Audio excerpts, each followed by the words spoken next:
Chapitre 24. L'appel de l'espèce. Les mois passèrent. La nourriture à Sierra Vista était abondante et le travail était nul. Gras et prospère, Cro-Blanc vivait heureux. Non seulement il se trouvait matériellement bien sur la terre du Sud, mais l'existence s'épanouissait pour lui comme un été. Aucun entourage hostile ne l'enveloppait plus. Le danger, le mal et la mort ne rôdaient plus dans l'ombre. La menace de l'inconnu et sa terreur s'étaient évanouies. Seule Collie n'avait pas pardonné le meurtre des poulets et décevait toutes les tentatives de Scott pour la réconcilier avec Cro-Blanc. Elle était une peste pour le coupable, s'attachait à ses pas comme un policeman. Il s'arrêtait un instant pour se divertir à regarder un pigeon ou une poule, elle fonçait sur lui aussitôt. Le meilleur moyen de la calmer qu'eût trouvé Cro-Blanc était de s'accroupir par terre, sa tête entre les pattes et semblant dormir. Elle en était toute décontenancée et se taisait net. Inconsciemment, Cro-Blanc oubliait la neige. Parfois sûrement, durant les grosses chaleurs de l'été, lorsqu'il souffrait du soleil, il se remémorait en un vague désir la froidure de la terre du Nord. Le maître montait souvent à cheval et l'accompagner était pour Cro-Blanc un des principaux devoirs de sa vie. Sur la terre du Nord, il avait prouvé sa fidélité à Castor Gris en portant les harnais du traîneau. Ici, il n'y avait plus de traîneau à tirer ni de fardeau à recevoir sur le dos. Suivre le cheval du maître était une façon de payer son tribut. La plus longue course ne le fatiguait pas, et après avoir couru durant 50 miles de son allure de loup régulier et inlassable, il sautait encore joyeusement. Au cours d'une de ces promenades, il arriva que le maître tentait d'apprendre à un pur sang, plein d'intelligence, comment ouvrir et fermer une barrière sans que le cavalier eût besoin de descendre à terre. À plusieurs reprises, Scott avait amené le cheval devant la barrière et s'était efforcé de lui faire accomplir le mouvement nécessaire. L'animal s'effrayait, reculait, se cabrait, de plus en plus énervé. Éperonné vigoureusement, il se mit à ruer et finalement s'abattit sur les genoux.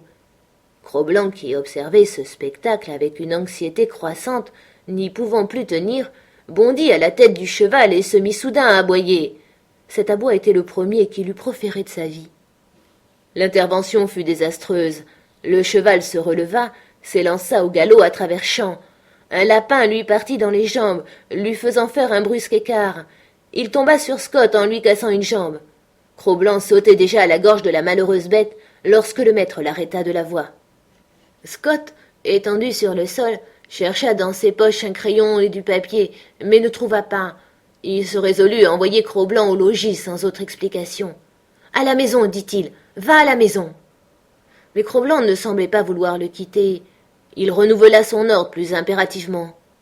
Cro-Blanc, qui savait ce que signifiait « à la maison », le regarda en semblant réfléchir, s'éloigna, puis revint et poussa un gémissement plaintif. Scott lui parla gentiment, mais avec fermeté. Cro-Blanc coucha ses oreilles, écouta et parut s'efforcer de comprendre.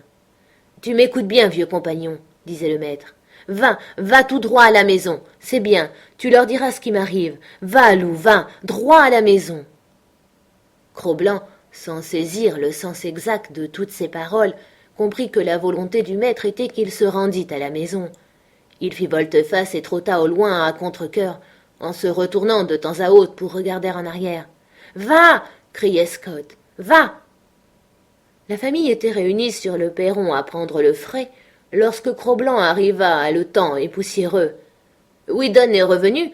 annonça la mère de Scott en voyant l'animal. Les enfants coururent vers Cro-Blanc et commencèrent à vouloir jouer avec lui.